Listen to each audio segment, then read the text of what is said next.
ईद उल फित्र के पेश नजर मजलिस अरकान असम्बली मोहम्मद मौजम खान, कौसर मोहिद्दीन के हमरा चेयरमैन तेलंगाना वक्फ बोर्ड मसीउल्लाह खान ने GHMC, वाटर वर्क्स, महकमा बरकी और पुलिस के साथ पुराने शहर के मुख्तलिफ इलाकों का दौरा करके ईदगाहों का मुआयना किया। इस दौरान उन्होंने 7 गुंबद ईदगाह, मीर आलम ईदगाह, मादन्ना पेट ईदगाहों का दौरा करके कामों का मुआयना किया और सूरत हाल का जायजा लिया। इस मौके पर उन्होंने ईदगाहों में ईद उल फित्र के मौके पर नमाज ईद के लिए बेहतर इंतजाम करने की हिदायत दी।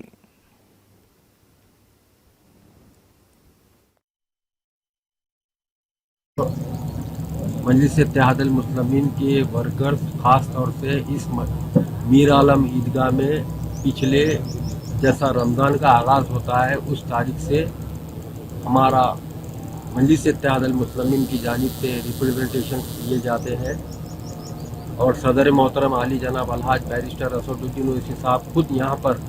मीर आलम ईदगाह में ईद की नमाज हर साल पढ़ते हैं। उसको देखते हुए सारे इंतज़ामात का ख़ास तौर से जायज़ा लिया जाता है और मजलिस इत्तेहादुल मुस्लिमीन की जानिब से तकरीबन हर डिपार्टमेंट को रिप्रेजेंटेशन दिया गया था और अल्हम्दुलिल्लाह तकरीबन काम मुकम्मिल हो चुका है जैसा वायर किया जाता है। यहाँ पे जो पार्किंग का इश्यूज है, क्योंकि रोड एकदम चौक होने से छोटी रोड है, तो मैं आप लोगों से गुजारिश करता हूँ जितना हो सके बड़े गाड़ियों को या 2 व्हीलर्स को रोडों पे ना रखते हुए